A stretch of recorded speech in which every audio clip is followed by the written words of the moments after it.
അള്ളാഹുവിനെ കുറിച്ചുള്ള ചിന്തകൾ കൊണ്ട് ഹൃദയം സമാധാനമടയുക. അള്ളാഹു എന്ന ചിന്തയും സ്മരണയുമാണ് നമുക്ക് സമാധാനം ഉണ്ടാക്കി തരുന്നത്. മതം വേണ്ട, പടച്ചോൻ വേണ്ട, ദൈവം വേണ്ട എന്നൊക്കെ പറഞ്ഞ് നടന്നവർ പിന്നീട് അങ്കലാപ്പിലാണ്. അല്ലാഹുവിന്റെ ഖുർആൻ പറയാണ്, അലാ ബിദിക്രില്ലാഹി തത്മഇന്നുൽ ഖുലൂബ്.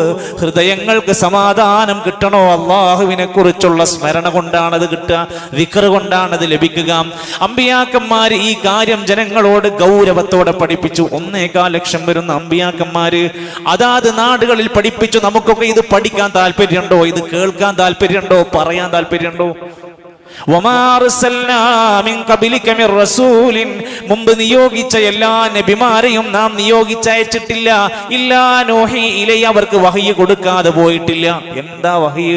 അന്നഹു ലാ ഇലാഹ ഇല്ലാ അന ഫഅ്ബുദൂൻ. ഞാനല്ലാതെ ഒരാരാധ്യനില്ല എന്ന് പറയാത്ത, വഹയി കൊടുക്കാത്ത ഒരു നബിയും ലോകത്ത് വന്നിട്ടില്ല. അപ്പൊ ആ നബിമാർക്ക് കൊടുത്ത വഹയിന്റെ പ്രധാന കാതൽ അതായിരുന്നു.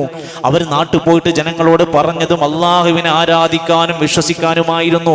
നമ്മളോടും ഓരോരുത്തരോടും പറഞ്ഞിട്ടുണ്ട്, ഫഅലം അന്നഹു ലാ ഇലാഹ ഇല്ലല്ലാഹ്, അവനല്ലാതെ ഇലാഹില്ല എന്ന് നമ്മൾ ഓരോരുത്തരും അറിയണം.